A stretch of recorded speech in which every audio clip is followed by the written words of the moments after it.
Hi, everybody. Welcome to Rachel's Reviews. And this is very exciting. And this is a very special episode that we are doing to get ready for the new Lord of the Rings show on Amazon Prime that's coming.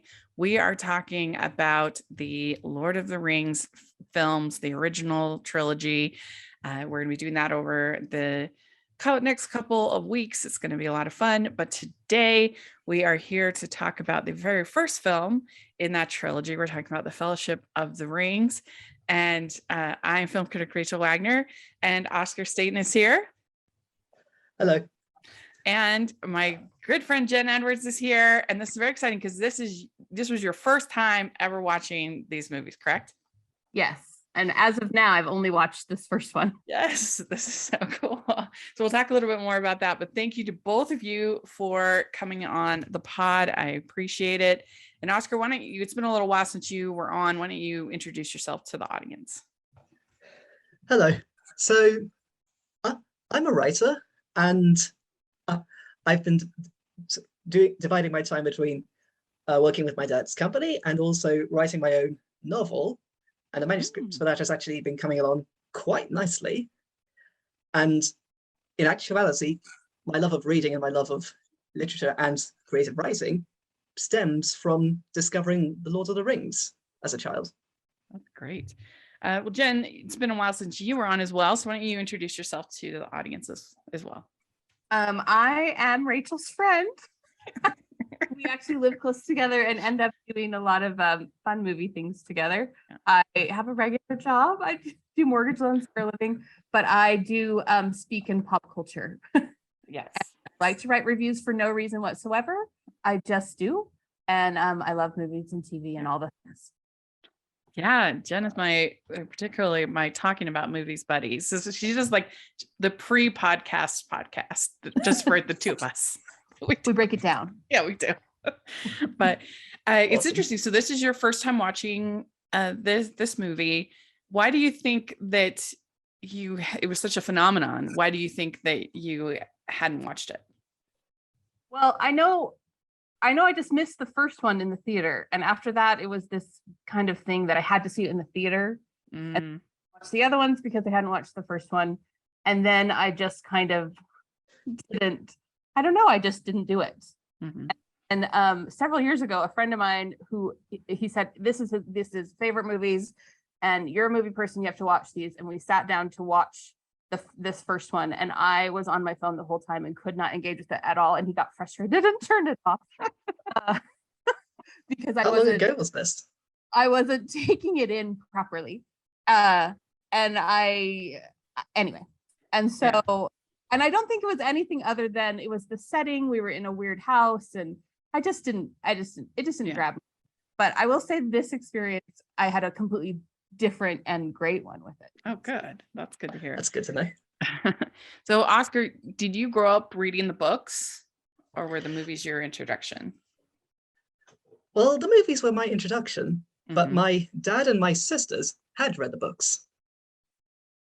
Yeah. And it was actually a case where he was actually more excited about the films at the time because this was something that he had read as a teenager. So there was a little bit of trepidation about how well this was going to work out. Mm-hmm. But for me, I was 9 years old. My reference point for fantasy was stuff like Harry Potter and the Sword of the Stone. So The Lord of the Rings was quite a few bars higher than usual. Mm-hmm. Yeah, so my mom loves The Lord of the Rings. It's one of her favorite books series, and so she would read it to us, and I was never very interested in it. I've just never been a big fantasy person. I always preferred things like as a little girl. I was more drawn to something like Little Women than something fantasy related, and so, yeah, but she did try to read, she did read it to us, and she loves them. And I've certainly grown to appreciate them as an adult. And the movies sometimes are a little long-winded for my taste, but I still, really enjoy them. I think they're really good. I'm not a big fan of the Hobbit ones that came later, but these ones I think are really well done. And I mean, you got to admire the sort of scope and ambition of Peter Jackson and the whole team that that filmed all these movies together. I mean, just building these whole worlds and taking on everything. It's pretty impressive. Agreed. Yeah. Absolutely. Yeah.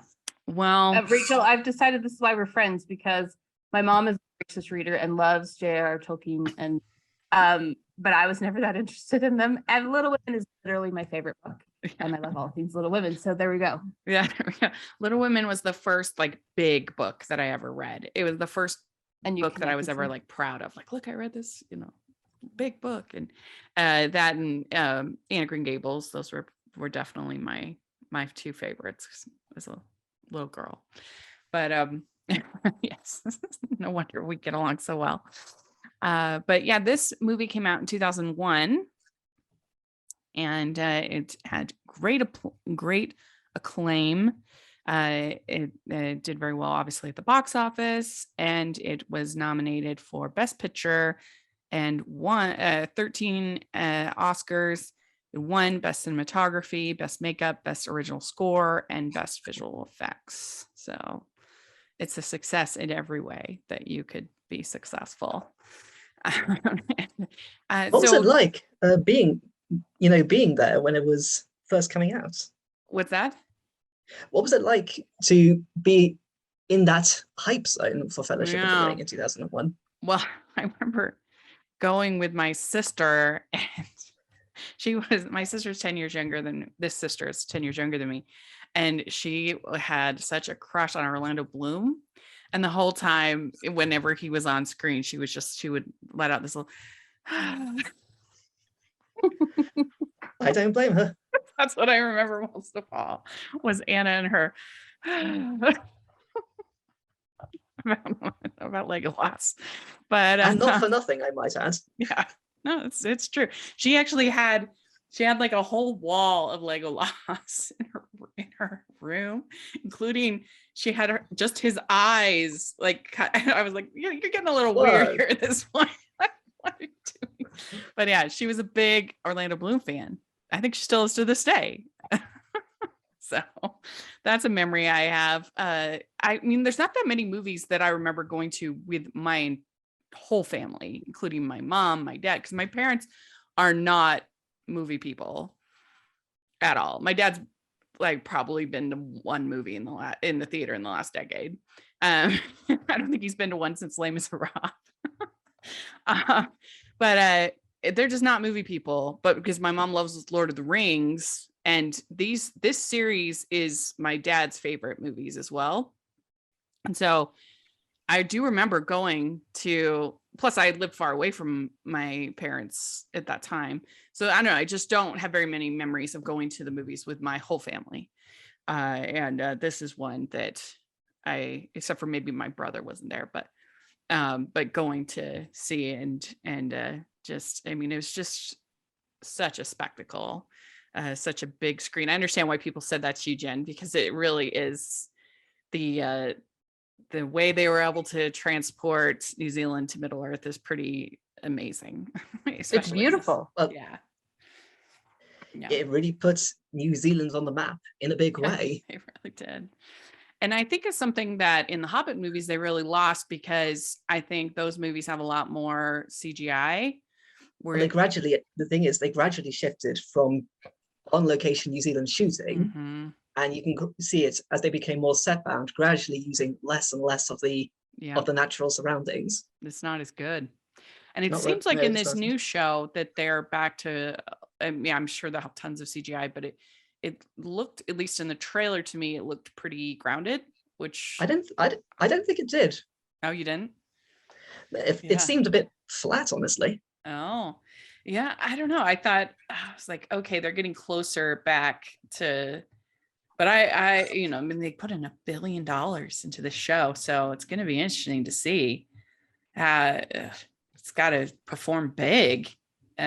So yeah, well, although I do think, Challenges on the horizon. yeah, I do think that the Kate Blanchett, Galadriel, look like young Kate Blanchett looks really good. She looks exactly like her to me.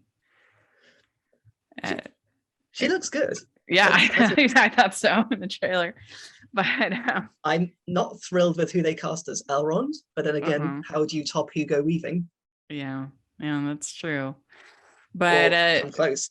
so Jen, this is your first time watching, and so what was your overall feeling about it this time? Well, I have to talk about this really big part of it, and it might, and I'm just gonna do it right at the top. It's that how much it's like Harry Potter. And I can't decide if I'm sad that I watched this like after Harry Potter, or what, because I couldn't stop seeing Harry Potter in it, and I just thought, well, clearly source material for Harry Potter. I mean, there was a point that they're going into the mines and Gandalf was coming down some rocks. I'm like, he's literally wearing the sorting hat. That it was overwhelming to me. I mean, like, I guess in so fairness, Gandalf is Dumbledore. Like, I did this whole thing, and then I was really trying to force it out of my brain. Like, stop. I mean, I guess in fairness, it's Harry Potter is like Lord of the Rings, not Lord of the Rings. It like, is. and Yes. True, but it's just the order that I took them in. And The- that's why I wonder if that actually hurt me. the movies actually came out the same year, Sorcerer's Stone and Fellowship of the Ring. So that was a good year for fantasy. Yes, it was So a good pretty year. good. But it really like That's interesting. stopped making the comparisons. And Mhm. clearly, Lord of the Rings is somehow the source material. And in my head, I'm like, well, maybe this is a multiverse like situation where I there's think we're getting Potter a and little there's- too. I think this is getting a little too convoluted. Multiverses weren't really, on Yeah, no, anyone's it is. mind I in just- 2001. it went back to using today's vernacular, my knowledge of other pop culture things that was Mhm. it, which is about reading it. I mean, watching it in 2022 versus when it came out in 2001. Mhm. My thinking would have been different. And it is different that I didn't see it in a theater, so everything's blocked out. Mhm. My mind could wander a little differently. But I loved it. And I was fascinated a little bit by Peter Jackson's move from like these sweeping sceneries that are beautiful. And then he does a lot with like these close-ups of faces and eyes. Mhm. Would go back and forth between them, and how much we looked at the beautiful skin on Elijah Wood. And I took that in, because even though I was watching it on a much smaller screen, it was just so beautiful. The Yeah. music works, it's just amazing. And I really did get into the story so fully that I was trying to figure out the details. A lot of things didn't stay with me. I've only seen it once. Like, I couldn't remember people's names, because sometimes I'm like, did they ever say what's Kate Blanchett's character's name? Yeah, I don't know if they ever say her name is Galadriel. Like, I just or knew they her do. as the It's lady in the quick. woods, the lady of the woods. Mhm. She Talk is about her. She is referred to as Galadriel in the extended edition of the film, Oh, but not in the okay, theatrical cut. Yeah, I for should. some So reason. I looked up a few things, because I was like, what is her name? But I loved every ounce of it. And aside from the distracting thing that I kept going, well, this is really Harry Potter, or this Harry Potter really came from this. Yeah. I loved it. Although, to your sister, I was not an Orlando Bloom fan that way, but Viggo or Sean Bean would have been fine for me. Yeah. So I think one of the strongest things that they do for this whole series is at the beginning of this movie, when they have the Forging of the Rings and that sort of exposition dump with explaining the different races, the elves, the dwarfs, they go into Sauron and the ring, and I think that helps so much, because it gets all that kind of world building and all of that explaining of the different groups and the different rings and everything. I think it gets it all out of the way. You're done, instead of bogging down the story in exposition, which a lot of fantasy does and loses me on. They've got it, you're done, then you're moving on, and it's just pretty much pure story from that point on. It's economic storytelling. Yeah, I think that helps so much. It's just like this little detail that makes this a lot more palatable as a non-fantasy person. I think it makes it so much better, that all of that kind of stuff is just taken care of in the very beginning.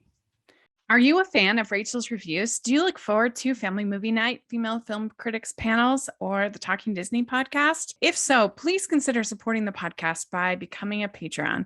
As a patron, you get to access monthly events such as the watch-alongs and Q&As, where you get to talk to stars and find out the behind the scenes of the movie making industry. And you can pick what I review for Family Movie Night, or even become a guest on the podcast. Podcasts and YouTube channels are expensive, and I really, really could use your help. I would so appreciate it. You also get to be a member of the Facebook group where we talk about all the films that we're seeing, and we have so much fun. Go to patreon.com/Hallmarkies and select one of the Rachel's fan tiers. That's patreon.com/Hallmarkies. Interesting that you say that, because I started this like 18 times, and it right out of the gate, it has all that exposition. And so I was sitting there and I'm like, I'm not taking this in, like rewind that. What did she say? And so I came back to it because I knew I had to take in that first couple of minutes of exposition to know where we were going. I really did. I started it over many times over the course of 2 days until I finally was like, okay. And then I pulled up the transcript for it and read it, because I felt like I really needed to understand what she was saying. And once I got there, then I was like, and I was worried that the whole movie was going to be that like over exposition. And I was like, oh boy. And then it ended up being exactly that, the perfect start. What do you think about that, Oscar? Well, it's quite impressive how succinctly they're able to establish Middle Earth and the various peoples and cultures within it, and the stakes of what happens if Sauron is to reclaim the ring. And I think it effectively draws you in. Yeah, I think it does, because there's like there's the kind of viewer that sort of revels in all of the world building and the detail and things in fantasy, but then there's the kind of person like me who just wants to get to the story. Let's the story that I don't really, I just don't love that kind of thing. I find that kind of dull. And so this, you managed to get both viewers on board, because you've certainly got plenty of details throughout the course of the movie, of course, but you get right to the story as quickly as they can, at least, which I appreciate. I mean, something like, if you think of, compare it to something like Warcraft, which is just like, oh, so boring, that this just is so much. I just think it was such a smart storytelling decision for them. And then of course you get introduced to Isildur, and you also, through his story, you get a real clear idea of the power of the ring. Because I think it could be kind of confusing at first, because it's just like this tiny little ring. Like, what is it? Why is it so powerful? But because you've seen his story and how the power that it had over him with Sauron, and then you see Gollum, that I think that helps too, is to understand the weight. And compared to that, when you look at the Hobbit movies versus these movies, I think the reason why these ones work so much better is because there's like a clear moral weight to the story in this series, whereas you don't have that in the Hobbit. It's just like an adventure. And this, there's like a definite evil that has to be defeated.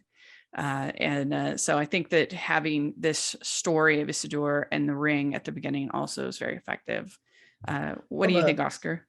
I think from a storytelling and stakes standpoint, it's kind of like starting with the main course and then coming to the entrees much later on. Yeah. And that's the word I was thinking too, is that it easily establishes the stakes that we're dealing with. And yeah, it's but the other thing that really draws you in is, in contrast to Warcraft, you actually have a strong set of protagonists to get you hooked in. The initial characters like Sauron and Isildur and Gollum are interesting, but they aren't, what hooks you. They aren't they aren't who the audience latches onto. Mhm. And as soon as that backstory is established, we are very quickly introduced to Frodo, Bilbo, and Gandalf. Mhm. Yeah. And it's their warmth and Mhm. their friendship that really invites us in to be Mhm. invested in this world. Yeah, we get introduced to the world of the hobbits and Frodo and Gandalf. Gandalf's the wizard. He says the wizard is never late. He arrives precisely when he needs to. Iconic line. Yeah. Uh, and then we have the party, Bilbo's party. He disappears into the ring, and you hear him say, "My precious." That's a pretty prosaic moment. This is going to, again, you're building up the power of this ring and sort of the mystery around the ring. Especially since we don't know what Gollum looks like yet. We only have his outline and close up of his hand. So you start to imagine what's going to happen to Bilbo if he keeps this ring for much longer. Yeah. Surprised there wasn't more of him in this. There's only a glimpse of him. Mm-hmm. I mean, from my, what I knew about all of this before, I just thought he would be more prominent in this part. And is there more? There's more of him in the extended, right? There's another scene of him where he's following the Fellowship. It's near towards the end of the film, but again, you don't see him in full. You just get his hands, above the water as he swims after them. Well, and there's the scene in the one where you see his eyes. Yes, that's the more famous one, and that's in the Mines of Moria. Yeah, I just thought there would be more. I thought I would understand what he is, because I don't fully get what he is. Well, the Two Towers is where we are really properly introduced to Gollum. But for the purposes of the first film, he is this creepy, almost phantom-like presence. Yes, he is creepy. Now, this beginning part is where, well, there's two parts of this movie that are really different from the book. If I have read it, but it's been a while. We have more in the Shire in the book, right? That's right, yeah. Tom Bombadil and some of the other characters. And we also have Bilbo and Frodo's greedy cousins, the Sackville Bagginses. Mm-hmm. And then we'll talk more about Boromir. That's the other big difference, right? Yes. Yeah. And you, Jen, you said you had read The Hobbit, right? Yeah. I mean, I read it in my youth, so it's been a while. Right. That counts. So then we have Gandalf leaves Frodo to study the ring. And then he comes back. He throws the ring in the fire. And that's where you get it's one ring to rule them all, one ring to find them, one ring to bring them all, and in the darkness bind them. Pretty good. And I guess they made to make the visual effects work on the ring. The rings are actually really big, so they could get that they could get those engravings and other things, like real those really good money shots of the ring. Yeah, they did. They really built enlarged props of the ring, so that, for example, when Bilbo drops it and they cut to a close-up of the ring as it hits the floor and doesn't bounce, almost as if the ring is heavy and sort of willing itself to land flat on the ground. Mm-hmm. It's very clever sort of visual trickery. Yeah. And so as they're talking about the ring, then they hear some noise from the garden, and Samwise, the gardener, is there listening in. And so he gets involved in this whole thing. And I think that Samwise is sort of the key to the whole story working. Because yes, Frodo is our main hero, but really that kind of transitions into Samwise after a while, because Frodo is kind of controlled by the ring at a certain point. And so you need him, and he's the kind of characters we just talked about, The Secret of Nim. here on the pod. And I think Mrs. Brisby is also a similar kind of hero, that the both of them don't really want to be heroes. They don't really, but they just have to do the right thing for the people they love. And so I think those are very easy characters to root for because they're so pure. Yeah, that's an excellent comparison, actually. Mm-hmm. What do you think about Samwise, Jen? Oh my gosh, I think everyone needs a Samwise in their life. Samwise Yes. is the greatest friend that ever was, and I've only seen the first movie. My mother told me that I will come to love him even more, which I can't imagine. Mhm. So I had no problem believing that he would not be affected by the ring, because there is a purity about his loyalty to Frodo that I just thought there's no way the ring could get him. Yeah. It's an interesting thing because clearly the ring has powers over man. And you see, and I love that whole how Frodo has to come to the point, later in the story that everyone will be ruled by it. So he has to take it on his own. But I had no problem seeing why Frodo could let Samwise come with him. And oh gosh, everyone needs Samwise. Yeah. I also love Ian McKellen as Gandalf. I think he's so great, and the chemistry between him and Elijah Wood, who's also great. I mean, they had an incredible cast for this whole series, and the way that Gandalf knows that he can't have the ring, like he knows his own weakness and just the power of the ring. And I think that it immediately endears you to his character, like he's a good person. Yeah. I was also fascinated throughout with how they portrayed the ring's effect on different people, specifically how Bilbo would shift in a moment. Mm-hmm. And then they all kind of got affected. It shows that great evilness, Mm-hmm. how quickly they could turn. Yeah. So interesting how it was kind of a little bit different for each person. Yeah, and you get that with Galadriel when he offers the ring to her, and you see the power of it over her is really, really clear. And of course, then you also see the temptation of the ring for Boromir also later on. And so Frodo's sent on a journey, and Samwise joins him. And then Gandalf goes to visit Saruman, who is at the time was his friend, he thought. He goes in, but he's been tempted by the dark, I guess the dark side, that's Star Wars, but he's been coerced by Sauron. Sauron. I think the names are too similar, Sauron and Saruman.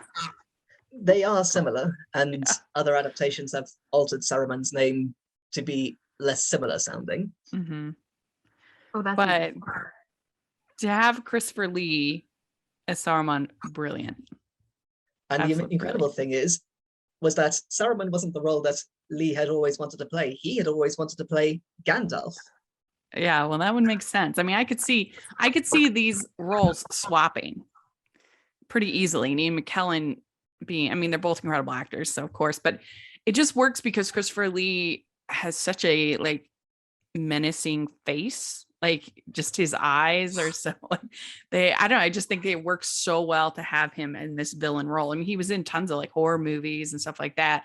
So I think this was perfect casting for him. He has the perfect stature and gravitas and power in his voice. Yeah. And that's another key thing about Saruman in the book, is that the amount of charisma he instills in his voice compels other people to do his bidding in a way that would be considered kind of cheating from Gandalf's perspective. Yeah, and he says, "You elected the way of pain." That's a great line. What did you think of that little wizard duel? It was good. I enjoyed it. What do you think, Jen, of that part? Oh my gosh, I loved it, but I also felt the 2001 of it when Gandalf is hanging off by his toes. Oh yeah. I was like, I think there could have been some like CGI stuff or something. But I thought that duel was awesome. Mhm. And Yeah. very practical. You know, it's Yes. stunt work and clever camera work. No one's throwing Yes. fireballs or electricity. Yes. And dark, like just all of it. I just thought it was shot well and was kind of bare. I just thought it was cool. So we meet Pippin and Merry join the team. At And this they're point. basically like the troublemakers of the Shire. Yeah, they're kind of the comic relief to lighten things up throughout the whole series. And you have Dominic Monaghan and Billy Boyd as our Pippin and Merry, and they are, you know, a lot of fun through the series, and it kind of gives something for the Fellowship to do in the next movie. Just go find Pippin and Merry.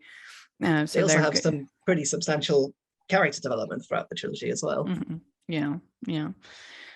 So then we have these Nazgul, or the Black Riders, the ring race that are controlled by the ring and that are coming after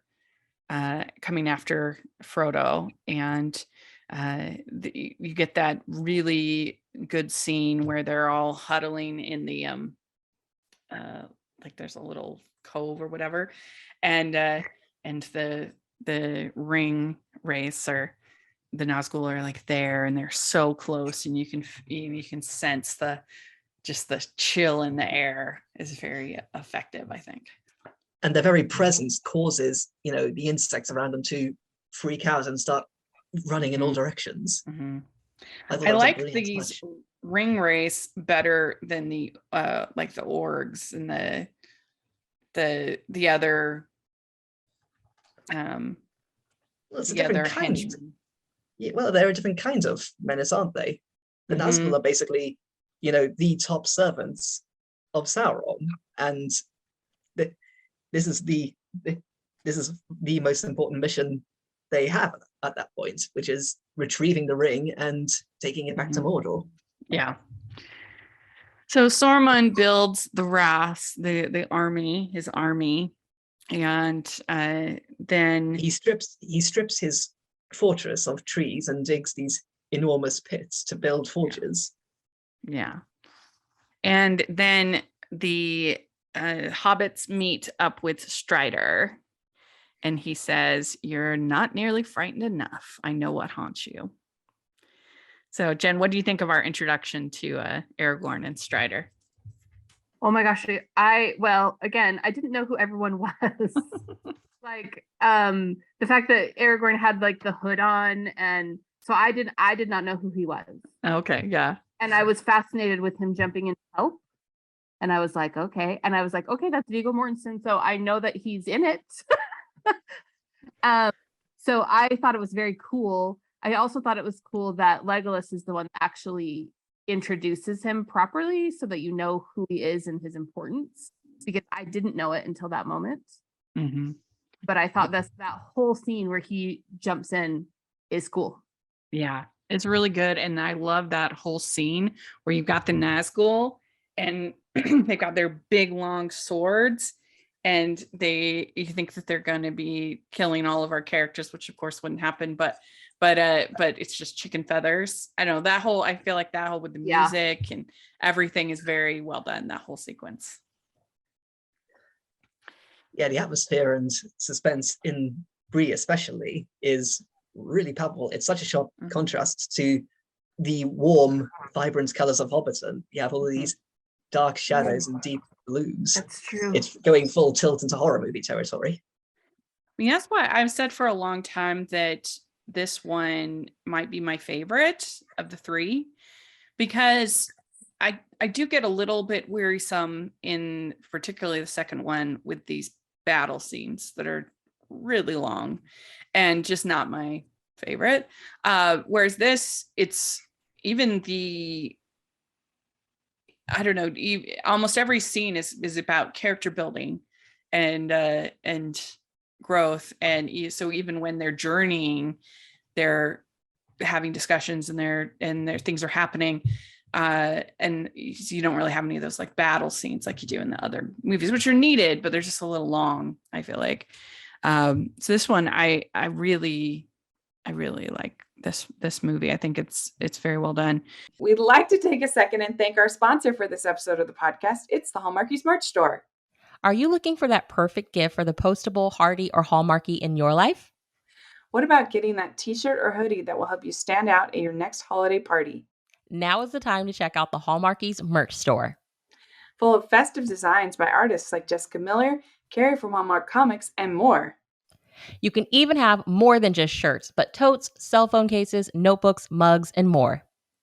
And it isn't just Hallmark. We have designs for Anna Green Gables, Man from Snowy River, The Nanny, and more. Every purchase at the merch store goes to help support the podcast and allows us to make the great content you know and love. There are frequent sales, so go to tpublic.com/stores/Hallmarkies or see the link in the description. That's tpublic.com/stores/Hallmarkies. So then they go up to the weather top and the Nazgul find them. And this is where Frodo gets stabbed by the Morgul blade. And that becomes a thing throughout the whole rest of the series because he is like forever weakened. And that's why Samwise has to kind of help him. But yeah, I mean, I thought Elijah Wood did a good job in that scene of feeling like he was really stabbed. Yes, he did. He did seem wounded. Yeah. It's also, I did think he might die, but knew that he couldn't. Yeah. I think it's also interesting because looking at it from a certain point of view, you can almost imagine Strider might have actually betrayed the hobbits when he suddenly disappears, but then when he reemerges, brandishing a sword and a torch, driving the Nazgul away, there's a lift of relief, and you realize, no, he's actually a good guy. Mm-hmm. Well, and Frodo would have become a Ringwraith, right? If he hadn't been healed by the elves. Yes, that's right. Mm-hmm. From that wound. So this is the first time we see Arwen, and she's not really in the book, right? She's in like an addendum. She's mentioned in Fellowship and Return of the King, and Tolkien writes more about her in the appendices, but they expanded her presence for sure. Mm-hmm. And I think that Liv Tyler was brilliant casting. She just has an elfish quality to her, I think. Oh, for sure. I think she was really good. I'm kind of surprised. I mean, she's famous, but I think after that, I expected her to be like super famous. You know what I mean? Like, I feel like she's hardly in any movies and you don't see her that much. Yeah. I mean, they cast her not too long after one of her big screen roles in Armageddon. And it seemed like she was probably the most famous member of the cast at that time. Yeah. But yeah, I agree. She was absolutely radiant as Arwen. So good. Perfect. And I like, if you want him, come and claim him. That's good. That's good. After a really suspenseful, horse chase scene across these forests and fields. Yes. And so this we get to see Bilbo again in Rivendell. He's there with the book. He's written his book. And Gandalf is there. And Frodo is healing. It's also very poignant because you can see Bilbo aging quite strongly compared to how we first see him. So you can see he's really starting to basically come into retirement at Rivendell. And this leads to this wonderful, but also very poignant scene where he gives Frodo his sword and his mithril shirt for the quest. Yeah. And this is where we find out that Aragorn is Isildur's heir, and that he should be the king of men, but he's rejecting his role, I guess you'd say. But and then this is where we meet Boromir, Sean Bean, and he tries to get the ring for his people. And we also meet Legolas and Gimli in these scenes. So this basically they're establishing the Fellowship. And Jen, did you have a favorite member of the Fellowship?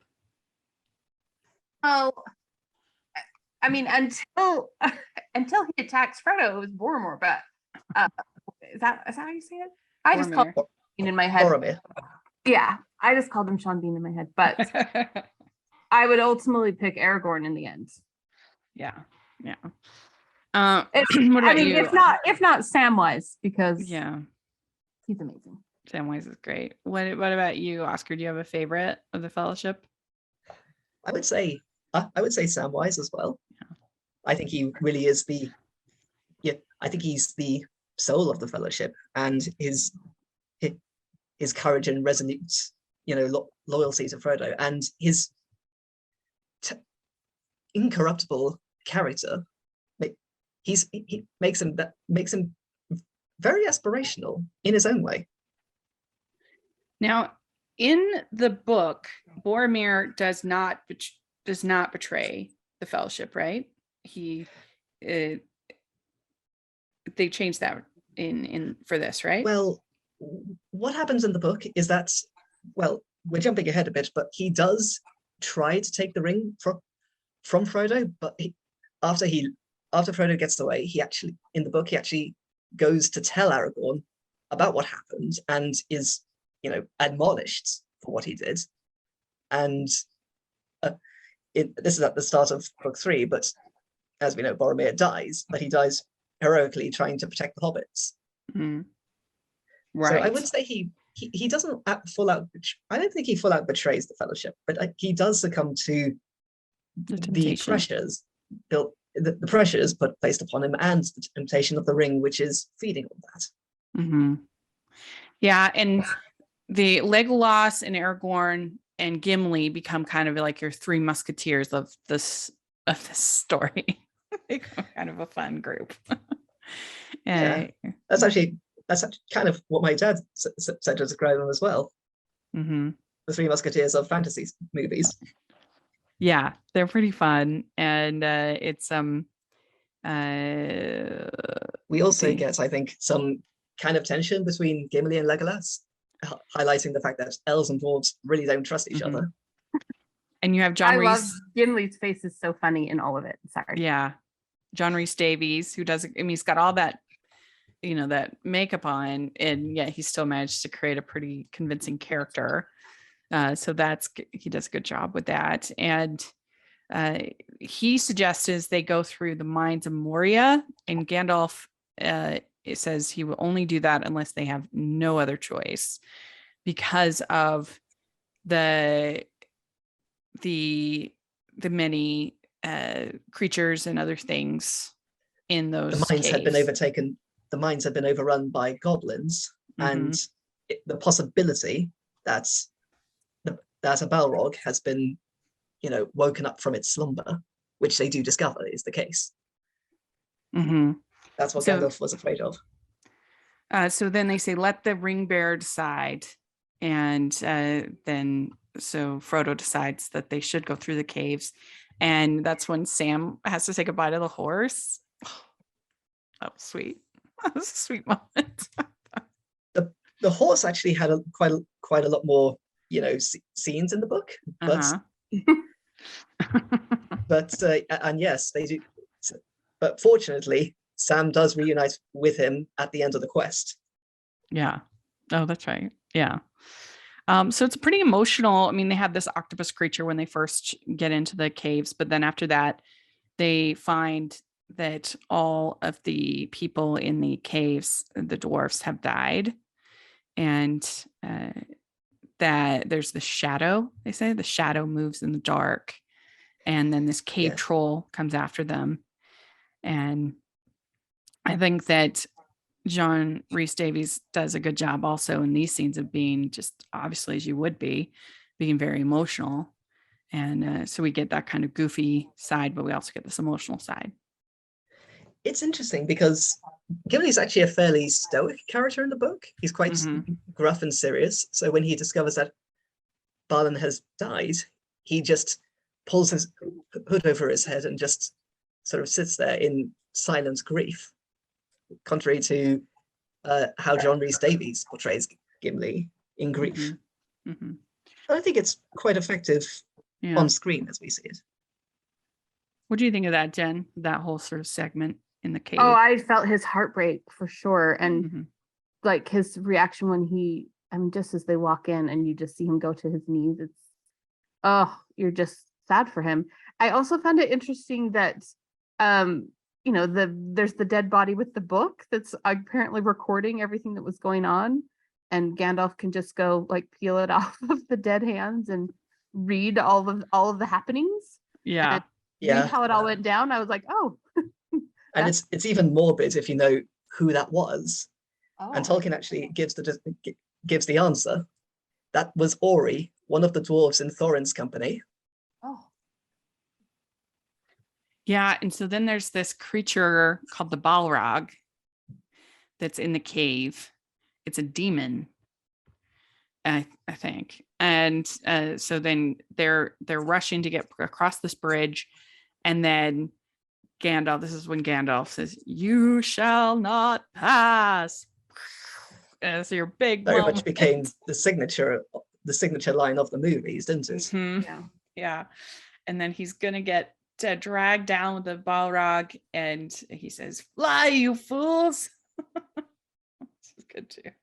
It's interesting how it almost looks like it's a conscious choice on Gandalf's part to fall in with the Balrog, It does.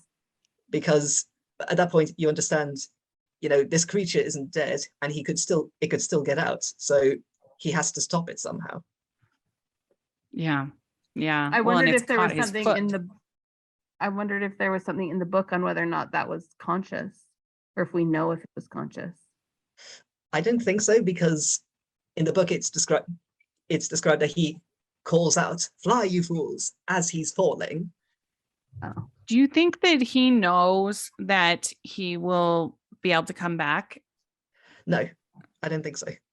Is that like a thing with wizards, or that they have Well, multiple lives? The thing is, Gandalf and Saruman are both angelic spirits who could return to basically the land of the gods, and thus their spirits are immortal, but their bodies can still be destroyed. Because he goes from being Gandalf the Grey to Gandalf the White. That's right. Yeah. So he wouldn't And have known. he's essentially being put back on the job as, as the emissary to lead the Free Peoples in resisting Sauron. So he wouldn't have. That's not like a thing with wizards normally, that they like change, get another life. No, this is very much special to Gandalf. Special. That's good. Okay. So is Gandalf the king in the Return of the King? No. Yeah, So then we meet Galadriel. This is where once they get out, they meet Galadriel, and it says, "You bring great evil here, ring bearer." It's pretty good. That Lothlorien section is quite suspenseful compared to Rivendell. Oh yes, and that Cate Blanchett, amazing. Yeah, I mean, some of I used to be scared of her as a kid. Yeah, well, I wouldn't blame you. For good reason. Yeah. I mean, it does feel like she actually could end up taking the ring. Like, he's so transfixed by her, and you don't really know if she's good or bad. She's certainly scary, but then also she's an elf, and I don't know. So it's a kind of an interesting character, and especially because she narrated the beginning. So who is she, and what does she? What's her character? I think it's well done. It's a great test of character for her, because ultimately she does resist the ring, and it does mean that she is able to fulfill her own personal quest to continue being queen of her realm, and eventually go west to the Undying Lands with the remaining elves. And so then Boromir and Aragorn have a talk about the Lords of Gondor. What's that all about, Oscar? This is essentially Boromir showing more of his vulnerable side and confessing that he's really not at ease with the elves, and and a part of him actually does want Aragorn to face up to his responsibility as the rightful king of Gondor. And it also shows his patriotism, but in a good way.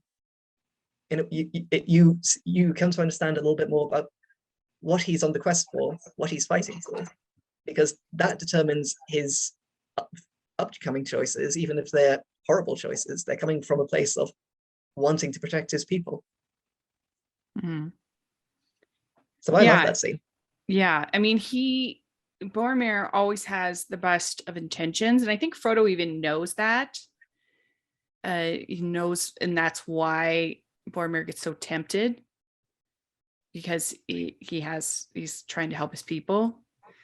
But Frodo, of course, knows that he needs to take the ring to Mordor, and Frodo can see that the Fellowship is breaking up, that it's not going to last, which is kind of surprising for that to come like full circle in the first of this trilogy. I think that the Fellowship is formed and falls apart in one movie.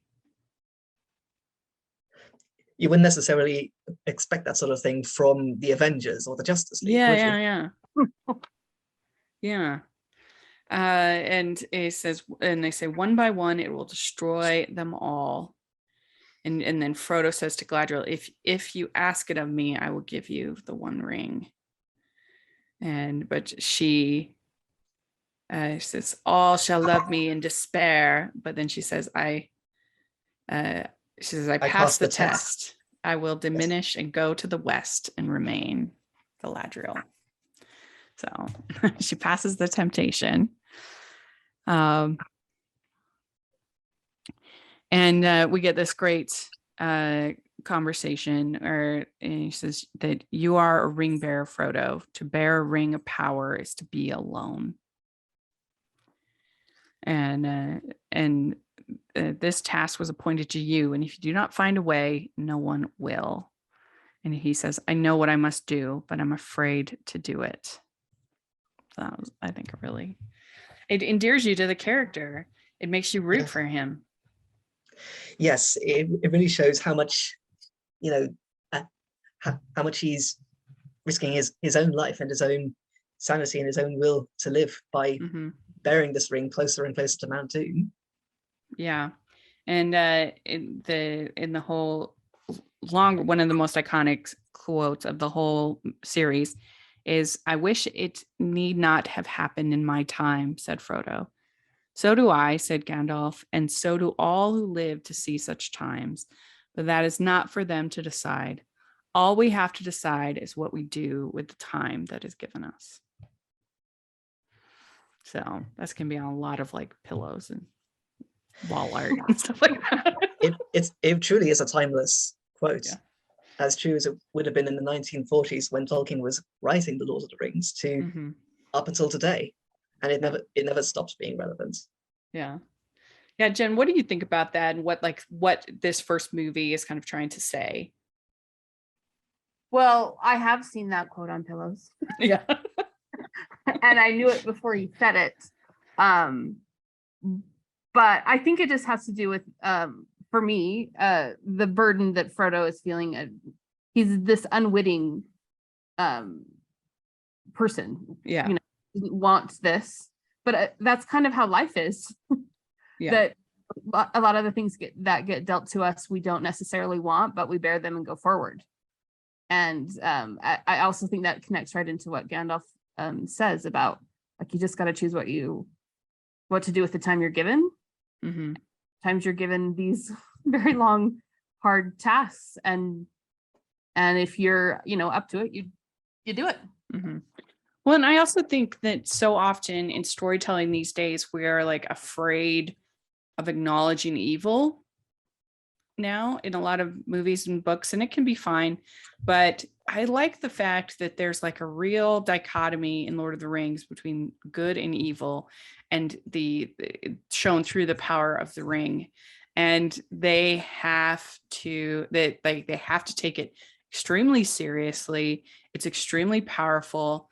And it almost defeats them. I mean, it gets very close, but as we see going forward, the fight against corruption and evil and Satan and all that's a real thing within the story. And I think it makes everything matter more than these stories that that try to make every character sympathetic and every character like there's no real moral weight to what they're fighting. There's like lots of stake here.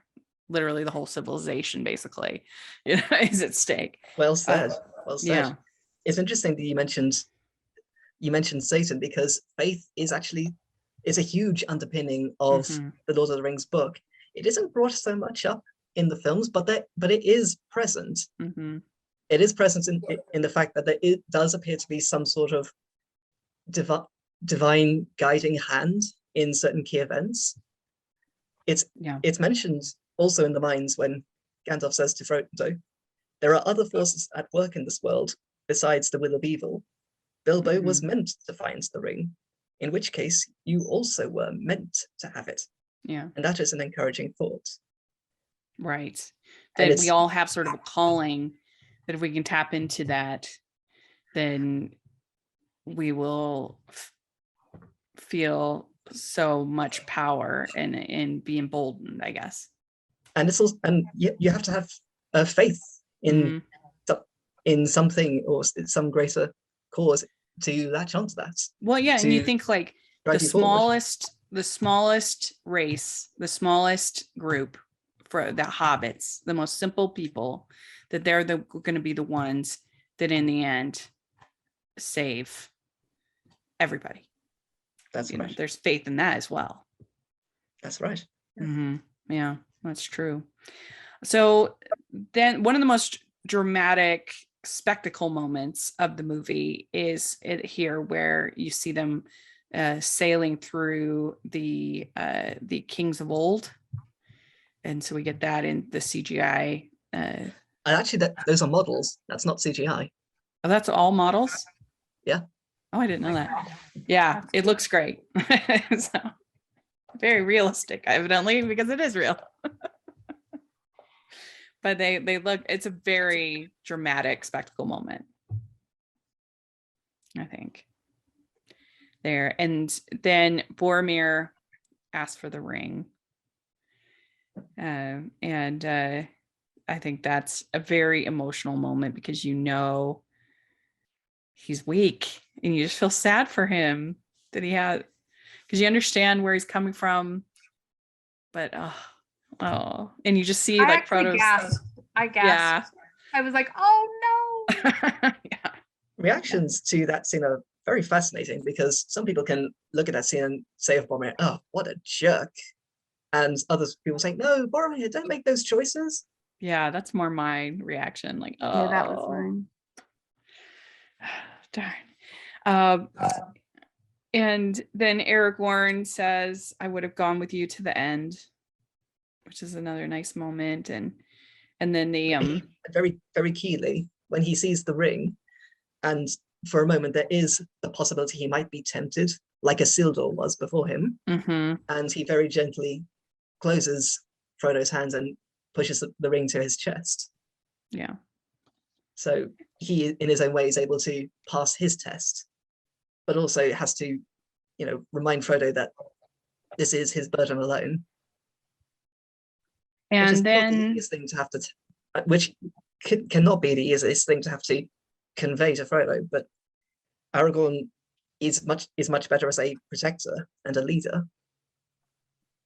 Yeah. Yeah, I mean, he's definitely a humble leader for Aragorn. I mean, he doesn't want power. He what power he does have, he uses very gently. It's beautifully conveyed, I think, by Viggo Mortensen. Yeah. And then Boromir, the wraiths come and no, the Saruman's Uruk-hai arrive. Yeah, they shoot Boromir with arrows. It's very sad. He dies because he's Sean Bean. He dies. So sad. Because people know the joke is that Sean Bean dies in every movie. Dies in every movie. Sean Bean himself has decided that he won't be in a movie or TV show where his character dies. He's done with that. Oh, really? That's funny. Good call. Probably gets tired doing these death scenes. Probably. Yeah. And then So what do you think of this as a battle sequence in of itself, Rachel? I think it's pretty good. I mean, in general, the what did you call them again? The Uruk-hai. The Uruk-hai. They're They're kind of like- they're like- boring to me, but They're They're- basically meant to be orcs the size of people, the size of men, and therefore more dangerous than regular orcs. mhm. But Yeah, and there's don't that feel one who's the main leader Yes, of the orcs. yes, he's the one who shoots Boromir. Yeah. They're fine, I think. They in general, the fighting is just not my favorite in the series, but you need some of it. I just think in the next couple that goes on a little long, the fighting. But I don't know. What do you think, Jen? I thought this was the scariest one of all of because there was a lot more really close stuff and Boromor's just getting shot by these arrows, which is horrible. And I don't know, this one to me was more intense than some of the other ones, even though there's been lots of intense. I mean, there's, Jurassic Park kind of hiding from, I have to call them Dementors because I can never remember their names. Raptors. The raptors in Jurassic Park. Yes. And Jurassic Park hiding from the dinosaurs. That when they were hiding in that little tree log. Oh thing, yeah, the race. Oh, From the I race. the ring totally race. felt like they were all those scenes when the dinosaurs were right there in Jurassic Park. Mhm. But this one was scary to me. This one with the arrows, and it was the first time I really thought, beside that, someone's gonna die. Yeah. And So it's such a chaotic sequence because Yes. Frodo gets separated from Aragorn, Legolas, and Gimli. Sam's chasing after Frodo. Merry and Pippin get caught up in the shuffle. Boromir Right. was out on his own for a bit and then has to come to their rescue. And help is too far away from him. yeah. So then Aragorn, Gimli, and Legolas decide to go after Merry and Pippin. And then Frodo's going to be going off alone. But then Sam runs after him and almost drowns in the water because he can't swim. And he says, I promise Gandalf, I will not leave. I will not leave you. So that's very sweet. And that's kind of our end of this chapter of the story. So yeah, what do you, Can I just say something about that? Yes, please. First of all, I was like, what? It's over? I just got all invested in this, and I was like, are you kidding me? That really is the mark of a great film, even if it's quite long. It's like you're shocked that it's over. Yeah. Right. I was like, there's so much more. They didn't get there. They didn't finish the quest. And I absolutely love, and maybe one of my favorite scenes in the whole thing is when Aragorn kind of pulls the three musketeers together and says, we're going to go what we can do, because he says Frodo's not their responsibility anymore. Is what we can do is go save those fools. Yeah. Save our friends. And I did not expect that Mhm. from him, and I just loved that moment. I actually went back after I finished it and watched that scene again.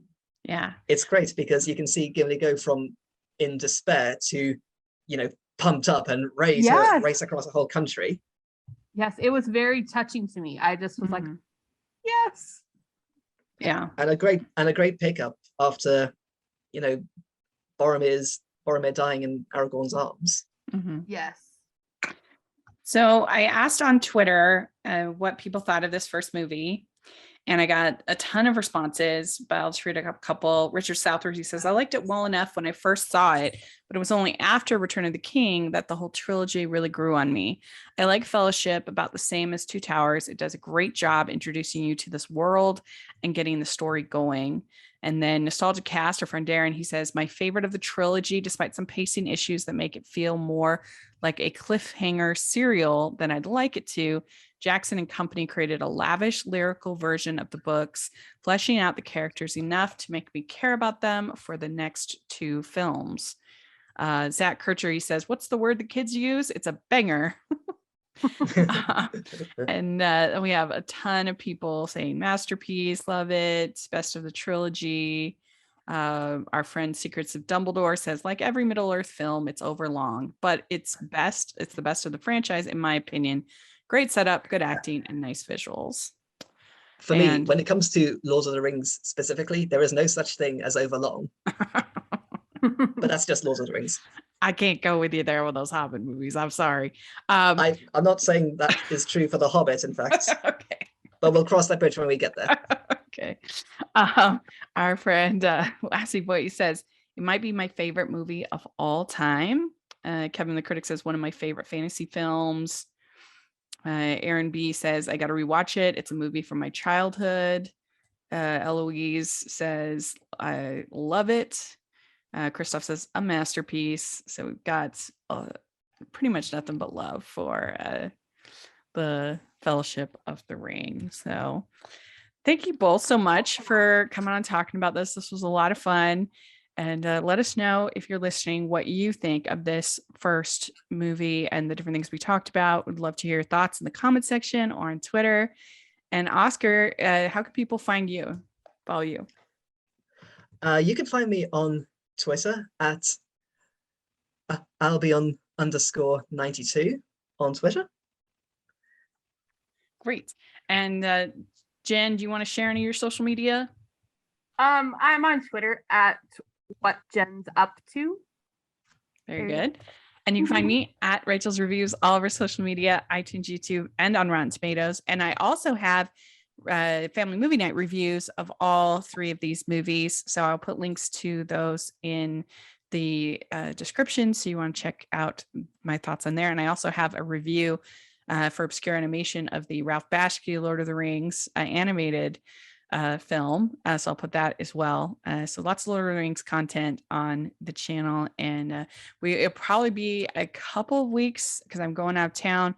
It'll be more towards the end of August that we'll do Two Towers, but we'll try to get both of those in before the new show. So yeah, let us know what you think. And thanks to both of you. Please, if you are listening on iTunes, please leave your ratings and reviews. That helps us so much. And if you are watching or listening on YouTube, please give this video a thumbs up and subscribe to the channel. I'd really, really appreciate that. Also have the Patreon group and merch store, so check all of that out. And thanks to both of you, and we'll talk to you all next about Two Towers. Bye, everyone. Bye.